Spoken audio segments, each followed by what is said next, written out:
गुरु गोरखनाथ जी के प्रवचनों में, उनके सद्भावों में एक कथा आती है कि बाबा महाराज कहते हैं कि जीवन में दुख का कारण क्या है, क्यों मनुष्य को दुख मिलता है, क्यों मनुष्य दुख का भागी होता है। बाबा महाराज की कथा के अनुसार बाबा महाराज कहते हैं कि आखिर ऐसा क्या है कि सभी भगवानों को, देवी देवताओं की पूजा करने के बाद भी योनियों में सर्वश्रेष्ठ जीवन मनुष्य जीवन है, वो जीवन लेने के बाद भी मनुष्य को कहीं ना कहीं दुखों का सामना करना पड़ता है। क्यों उसको दुख मिलते हैं, क्यों वो रोता है, क्यों वो कहता है कि बाबा महाराज मुझे इस दुख से निकालिए। क्यों वो कहता है, जब उसका जन्म होता है माँ के गर्भ में होता है, और माँ के गर्भ में वो हर तरह के दुखों का अनुभव करता है, हर तरह की गंदगी का अनुभव करता है, और वहाँ रोता है। और वहाँ से लेकर जब तक वो मरता है, जब तक उसकी जीवन क्रिया संपूर्ण होती है, जीवन लीला संपूर्ण होती है, तब तक वो रोता रहता है। उसको बार बार दुखों का अनुभव होता है, बार बार उसकी ज़िंदगी में दुख आते हैं। ऐसा क्यों होता है, क्यों आप दुखी होते हैं, क्यों आप अच्छे कर्म करने के बावजूद भी दुखी होते हैं। कई लोग कहते हैं कि हम तो बहुत अच्छे कर्म करते हैं, हमने तो कभी किसी का भला चाहा नहीं है, हमने तो कभी किसी का बुरा किया नहीं है, हमने फिर भी हमें भगवान दुख देता है। ऐसा क्यों होता है। तो गुरु महाराज के जीवन कथा का यह सार, जीवन कथा का यह पल, यह क्षण, उनका यह अंश आज आप सभी दोस्तों के सामने रख रहा हूँ, और इसको अंत तक सुनिएगा ज़रूर, क्योंकि बहुत ही रोचक कथा है। बाबा महाराज के जीवन की अंश है, उनके जो उपदेश है उसका एक अंश है। तो इस उपदेश को अपने जीवन में जरूर उतारिएगा, और अगर आपने जीवन में उतारा तो आपके जीवन से दुखों की जो मात्रा है वो कम हो जाएगी, ऐसा मेरा मानना है। तो वीडियो को देखते रहिए, चैनल को सब्सक्राइब करके शेयर कर दीजिए। बाबा महाराज की अलख सभी में जगाते रहिए।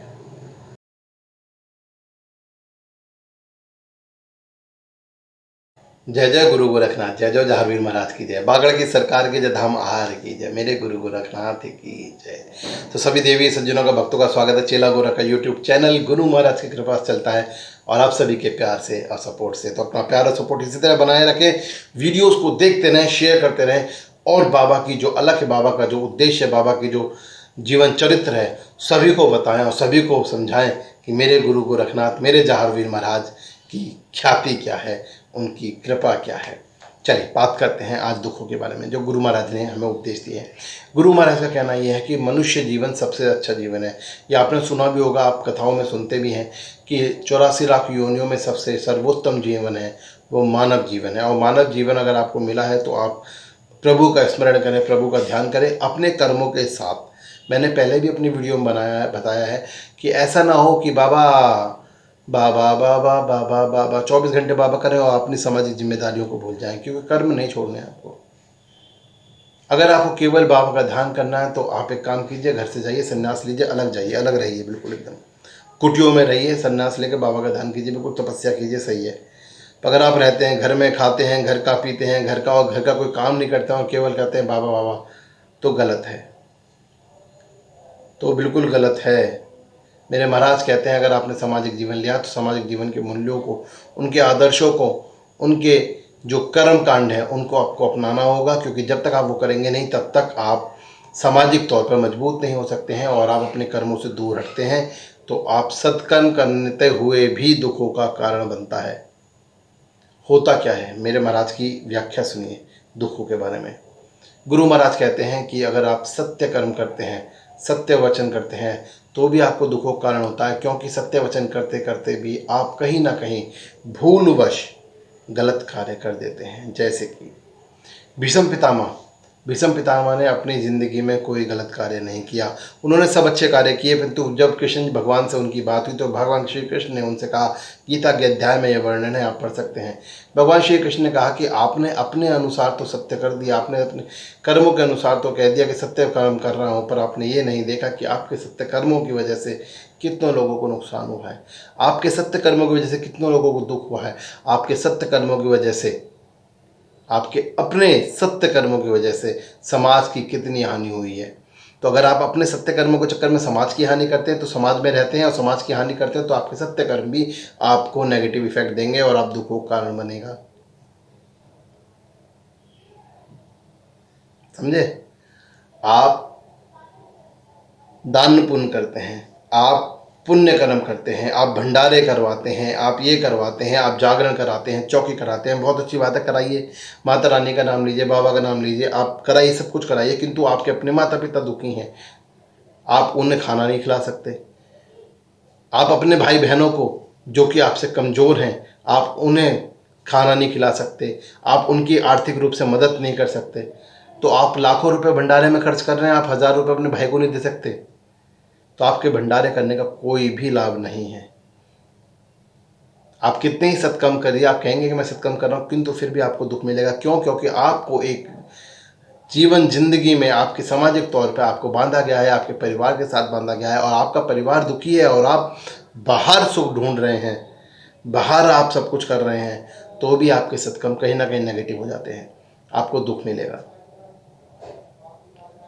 मेरे गुरु महाराज कहते हैं, गुरु महाराज की हमारी वंदना होती है, गुरु महाराज कहते हैं कि बेटा जो सामाजिक तौर पे काम ना करे, जो अपने आर्थिक तौर पे काम ना करे, जो अपने गृहस्थी के तौर पे काम ना करे, जो अपने परिवार के लिए काम ना करे, जो अपने भाई बंधुओं के लिए काम ना करे, जो अगर अपने सगे संबंधियों के लिए काम ना करे, वो ईश्वर के लिए काम करता है तो भी ईश्वर उसे दुख देता है। क्योंकि ईश्वर कहता है कि अगर तुम संसार में आए हो और तुमने सामाजिक जीवन को स्वीकार किया है, तो आपको सामाजिक जीवन के लिए कार्य करना पड़ेगा। ये जो बाहर अभी कुछ आवाज़ें आपको आ रही होंगी, उसे छोड़ दीजिएगा। मैं हमेशा बोलता आया हूँ कि घर में बैठ के बाबा की कृपा से आप लोगों के लिए वीडियोस बनाता, तो उन आवाज़ों को मैं क्षमा प्रार्थी हूँ, उसके लिए उनको इग्नोर कर दीजिएगा। मेरे महाराज कहते हैं कि भैया पहले आप अपने आप को, अपने समाज को सुखी रखिए, उसके बाद ईश्वर का ध्यान कीजिए, आपको हमेशा सुख मिलेगा। आप जहाँ भी रहते हैं, आप स्वयं में अगर प्रभु ने आपको सक्षम बनाया है, आर्थिक रूप से स्ट्रॉन्ग बनाया है, आपके जीवन में सब कुछ सही चल रहा है, आपके घर गृहस्थी में सब कुछ सही है, तो अपने भाई बंधुओं को ध्यान दीजिए। आपके भाई बंधुओं की घर गृहस्थी में सही है तो अपने सगे संबंधियों का ध्यान दीजिए। आपके सगे संबंधियों में सब कुछ सही है तो अपने पड़ोसियों का ध्यान दीजिए। आपके पड़ोसियों में सब कुछ सही है तो अपने शहर का ध्यान दीजिए। आपके शहर में सब कुछ सही है तो अपने ज़िले का ध्यान दीजिए। आपके ज़िले में सब कुछ सही है तो अपने प्रदेश का ध्यान दीजिए। आपके प्रदेश में सब कुछ सही है तो अपने देश का ध्यान दीजिए। तब जाकर ईश्वर की बात आती है, तब जाकर ईश्वर की बात आती है। क्योंकि ईश्वर के पास तो सब कुछ है, ईश्वर को क्या देंगे आप? और हम ईश्वर के नाम पे सब कुछ करते हैं, हम सोचते हैं कि हम बहुत कुछ भला कर रहे हैं। हमारा पड़ोसी जो कि अपने बच्चे की फ़ीस नहीं दे पाता है, हमारा पड़ोसी जिसके घर में खाने के लिए रोटी नहीं हो पाती है, किसी भी XYZ कारणों की वजह से उसका धंधा काम ख़त्म है, जिसका काम ख़त्म है, उसकी नौकरी छूट गई है, उसकी बीवी की प्रॉब्लम हो गई, बीमारी हो गई घर में, वो नहीं कर पाते हैं, हम अपने पड़ोसी को 10 रुपये की मदद नहीं करते हैं। हम उसको 10 रुपये की मदद नहीं करते हैं, हम 1000 रुपये, 5000 रुपये, 10,000 रुपये की पर्ची कटवाते हैं अपने नाम से और सीना चौड़ा करके कहते हैं हमने 10,000 रुपये दे दिए रामलीला कमेटी में। क्या फ़ायदा भाई साहब? आपने सत्कर्म किया है, मानता हूँ आपने सत्कर्म किया है कि आपने 10,000 रुपये दिए हैं, एक सत्कार्य के लिए 10,000 रुपये दे दिए हैं, पर भाई साहब एक बार बता दूँ, आपने अपने सामाजिक कार्य के, आपने अपने सामाजिक जीवन की उपेक्षा कर दी है और उस वजह से आपको दुख मिलेगा। तो दुख प्राप्त होने के ये बहुत असीमित कारण है। तो अपने दुखों को बचने के लिए सबसे बड़ा काम है, मैंने आपको बता दिया है, गुरु महाराज के प्रवचनों के अनुसार गुरु महाराज कहते हैं सबसे पहला कार्य आपका अपना जीवन है। आपका जीवन आपके जीवन के साथ जुड़ा, आपकी पत्नी का जीवन आपकी पत्नी के जीवन के साथ साथ जुड़ा, आपके बच्चों का जीवन है। जब ये सारे जीवन संतृप्त हो जाते हैं, उसी के साथ में अगर आपकी माता आपके साथ हैं, आपके पिता आपके साथ हैं, आपके दादा दादी आपके साथ हैं, तो उनका जीवन भी जुड़ा है, उनको भी संतृप्त करना आपकी जिम्मेदारी है। उसके बाद आपके भाई बंधुओं की बारी आती है, बहनों की बारी आती है। अगर वो भी सब सही हैं तो फिर आपके जो है रिश्तेदारों की बारी आती है। अगर वो भी सब सही हैं तो आपके अड़ोसी पड़ोसी की बारी आती है। तो भैया इस तरह आपको सामाजिक जीवन जीना है। सामाजिक जीवन मैं आपसे कहता हूँ, आप आज सुन लीजिए बिल्कुल कान खोल के, बिल्कुल सीधी सी बात। मैं आपसे ये कहता हूँ, आप बाबा के नाम पे खर्च करना चाहते हैं, आप माता रानी के नाम पे खर्च करना चाहते हैं, बिल्कुल कीजिए। उसका कुछ हिस्सा अपने इनको भी दे दीजिए, उनकी भी कोई मदद कर दीजिए, उनकी भी कोई हेल्प कर दीजिए, तो आपका जो दुख का कारण है वो ख़त्म हो जाएगा, आपके जीवन में सुख आ जाएगा। क्यों? क्योंकि आपने सत्कार्य करते हुए अपने कर्मों का निर्वाह भी किया है। तो दुखों का कारण यही है कि हम सत्कर्म करते हैं फिर भी हमें दुख प्राप्त होते हैं। तो गुरु महाराज के इस वचन को मुझे बहुत अच्छा लगता है, इस वचन को आप अपने अपने जीवन में उतारिए। गुरु महाराज आप सब पर कृपा करेंगे। और आज का सवाल, इस वीडियो को समाप्त करने से पहले आज का सवाल कि आप में से कौन कौन लोग ऐसे हैं जो अपने भाइयों की, बहनों की, अपने परिवारजनों की, अपने रिश्तेदारों की, अपने अड़ोस पड़ोस की सहायता करते हैं, उसके बाद ईश्वर को ध्यान करते हैं? तो अपने जवाब ज़रूर दीजिएगा।